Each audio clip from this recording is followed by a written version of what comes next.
Good morning. Today we will discuss about dilute solutions part 2, in which we are dealing with the colligative properties of dilute solutions.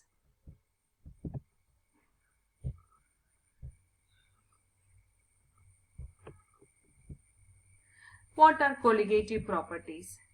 The properties of a solution which depend only on the number of solute particles but not at all on the nature of solute, like chemical constitution, composition, etc. of the solute, are called colligative properties. Okay, അപ്പം ഈ colligative propertiesന്റെ പ്രത്യേകത എന്താണ്? They will depend upon the number of solute particles present in the solution. Okay, മറ്റൊന്നിനെ അവർ depend ചെയ്യുന്നില്ല. അവരുടെ dependence എന്തുമായിട്ട് മാത്രമേ ഉള്ളൂ? The depends upon the number of solute particles. നമ്മൾ അതിന്റെ നേച്ചറിനെ കുറിച്ച് മെൻഷൻ ചെയ്യുന്നില്ല. പക്ഷേ except one nature, that the colligative properties of the solute, നമ്മൾ അവിടെ എടുക്കുന്ന സൊല്യൂട്ട് പാർട്ടിക്കിൾസിന്റെ നേച്ചർ എന്ന് പറയുന്നത് എന്താണ്? It should be non volatile. Non volatile solute particles എടുക്കുന്നതാണ് നമ്മൾ ഇവിടെ ഈ ഒരു സെഷനിൽ നിങ്ങൾക്ക് എക്സ്പ്ലെയിൻ ചെയ്യുന്നത്. ഓക്കെ, നോൺ വോളറ്റൈൽ ആയിട്ടുള്ള എന്താണ്? What is the difference between volatile substance and non volatile substance? Easily vaporisable substances are known as volatile substance. അപ്പം നോർമൽ ടെമ്പറേച്ചറിൽ ഈസി ആയിട്ട് അത് വേപ്പർ ഫേസിലോട്ട് പോകാൻ പറ്റുമെങ്കിൽ we will call them as volatile substance. അത് സംഭവിക്കുന്നില്ല, വോളറ്റൈൽ നേച്ചർ അല്ലെങ്കിൽ ഈസിലി വേപ്പറൈസബിൾ അല്ല എങ്കിൽ നമ്മൾ അതിനെ നോൺ വോളറ്റൈൽ സബ്സ്റ്റൻസസ് എന്ന് പറയും. ഫോർ എക്സാമ്പിൾ കെറോസിൻ നമുക്ക് ഓപ്പൺ ആക്കി വെച്ച് കഴിഞ്ഞാൽ അത് പെട്ടെന്ന് തന്നെ അത് വേപ്പർ ഫേസിലേക്ക് കൺവേർട്ട് ആയി പോകും. അതുപോലെ തന്നെ പെട്രോൾ, ഡീസൽ, ഇവരെല്ലാം തന്നെ എങ്ങനെയാണ്?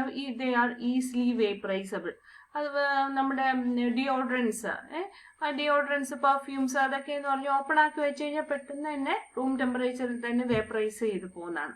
അങ്ങനെയുള്ള സബ്സ്റ്റൻസിനെ നമ്മൾ എന്ത് പറയുന്നത്? They are known as they are collectively non as volatile substances. Okay, അപ്പൊ അത് അതിന്റെ മെൽറ്റിംഗ് പോയിന്റ് അല്ലെങ്കിൽ ബോയിലിംഗ് പോയിന്റിനെ ഡിപ്പെൻഡ് ചെയ്തിരിക്കും അതിന്റെ വോളറ്റൈൽ നേച്ചർ എന്ന് പറയുന്നത്.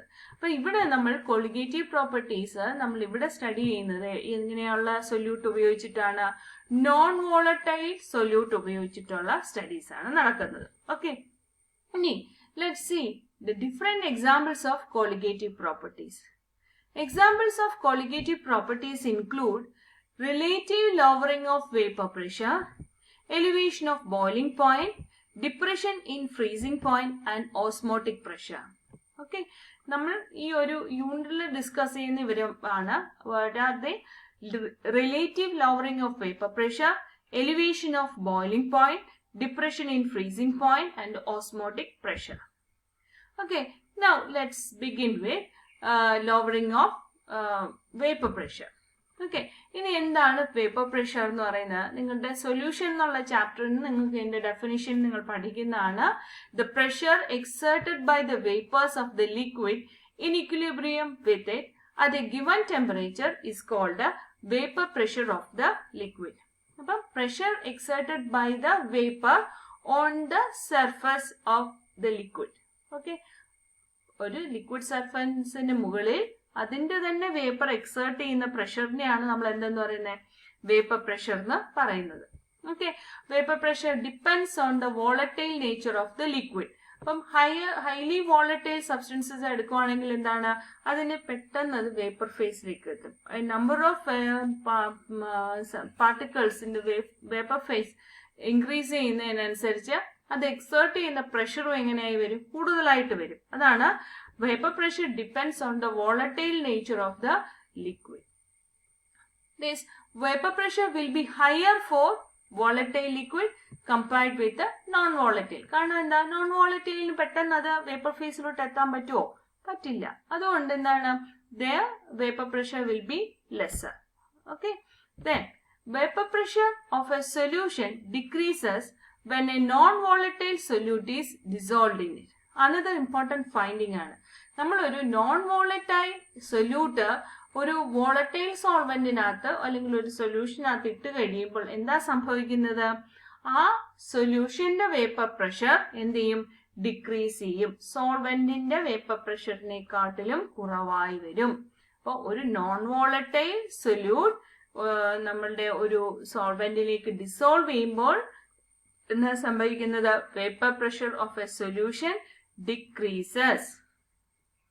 Okay, then relative lowering of vapor pressure. Raoults established that the lowering of vapor pressure depends only on the concentration of the solute and it is independent of the nature of the solute particle.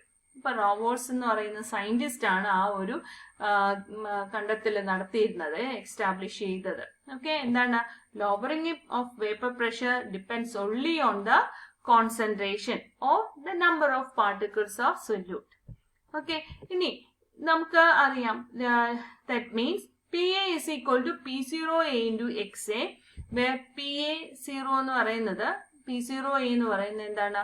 Pure സോൾവെന്റിന്റെ vapour പ്രഷറും PA എന്ന് പറയുന്നത് vapour pressure of the solution. Confused ആകരുത്. P0 എന്ന് പറയുന്ന vapour pressure of the pure സോൾവെന്റും PA എന്ന് പറയുന്ന vapour pressure of the solution. ഇനി in XA, what is XA? XA is the mole fraction of the solvent. XA എന്ന് പറയുന്നത് എന്താണ്? ഒരു സോൾവെന്റിന്റെ മോൾ ഫ്രാക്ഷൻ ആണ് XA. സിമിലർലി XB എന്ന് പറയുന്നത് എന്തായിരിക്കും? XB നമുക്ക് മോൾ ഫ്രാക്ഷൻ ഓഫ് സൊല്യൂട്ടിനെ പറയാം. ഓക്കെ, ദെൻ റവോൾസ് എന്താ പറയുന്നത് നോക്കാം. XA plus XB is equal to 1. That is sum of mole fractions of A and B is equal to 1. And from the previous equation, we know that PA is equal to P0 into XA. Therefore, XA can be replaced by 1 minus XB. അല്ലേ? അപ്പം നോക്കിക്കേ, XA plus XB എന്ന് പറയുന്നത് 1 ആണ്. അങ്ങനെയാണെങ്കിൽ XA നമുക്ക് എങ്ങനെ എഴുതാം? 1 minus XB എന്ന് എഴുതാം. ഓക്കെ, അത് നമ്മൾ ഇക്വേഷനകത്ത് സബ്സ്റ്റിറ്റ്യൂട്ട് ചെയ്യുമ്പോൾ PA is equal to P0 into 1 minus XB. Okay, then XB is equal to നമുക്ക് അതുകൊണ്ട് എങ്ങനെ എഴുതാൻ പറ്റുമെന്ന് നോക്കിക്കേ. That is XB is equal to P0A minus PA divided by P0A. നമ്മൾ ഈ ഇക്വേഷനെ ഒന്ന് റീഅറേഞ്ച് ചെയ്ത് എഴുതിയിരിക്കുകയാണ്. Okay, then this P0A minus PA is known as the lowering of vapor pressure. P0A minus PA is known as the lowering of vapor pressure, while P0A minus PA divided by P0A is known as the relative lowering of vapor pressure. Okay, about terms മനസ്സിലായല്ലോ. P0A minus PA is known as the lowering of vapor pressure and P0A minus PA divided by P0A is known as relative lowering of vapor pressure. And the Raoult's law states that the relative lowering of vapor pressure for a solution is equal to the mole fraction of the non-volatile solute. Okay, ഈ relation ആണ് XB is equal to P0A minus PA divided by P0A. But the relative lowering of vapor pressure for a solution is equal to the mole fraction of the non-volatile solute. Okay, അപ്പോൾ നിങ്ങളോട് ചോദിക്കുക എക്സാമിനേഷന് state Raoult's law എന്ന് പറഞ്ഞു കഴിഞ്ഞാൽ you should write this statement, that is the relative lowering of vapor pressure for a solution is equal to the mole fraction of the non-volatile solute.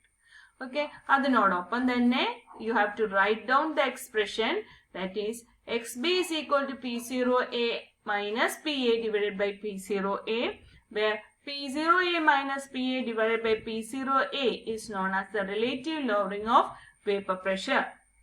P0A is the lowering, P0A is the vapor pressure of pure A component and or the solvent, and this PA is the vapor pressure of solution, and XB is the mole fraction of the solute.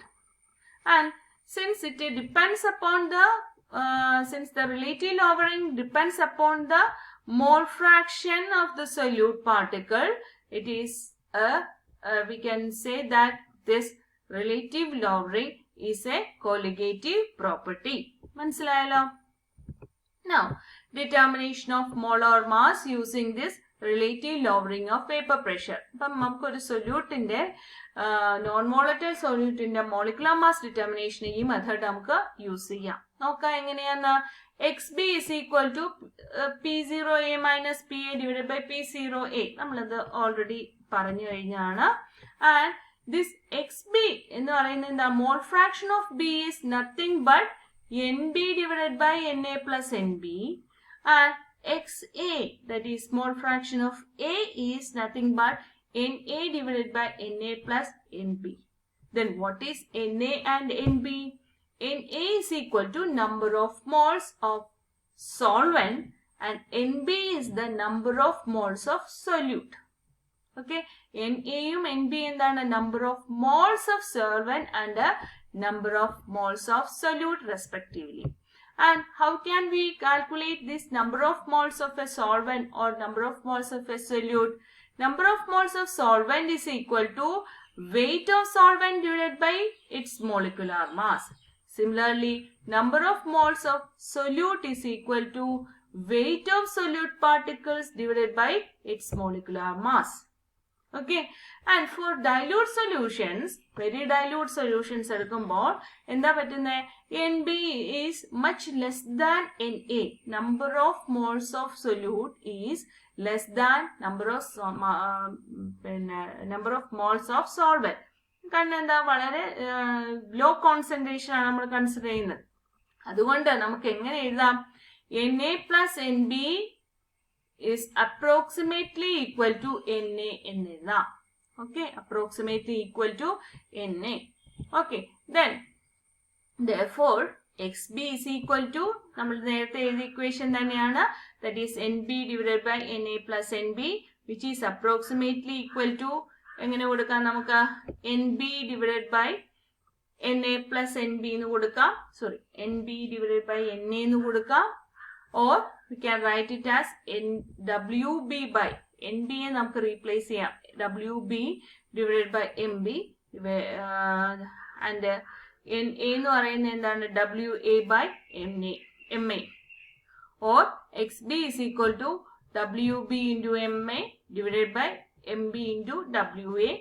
Or we can write it as this: relative lowering of vapor pressure is equal to this, and MB is equal to, from this equation cross multiply ചെയ്തെടുക്കുമ്പോൾ MB എന്ന് പറയുന്നതിന് ഒരു relationship കിട്ടും, that is MB is equal to എന്താണ്?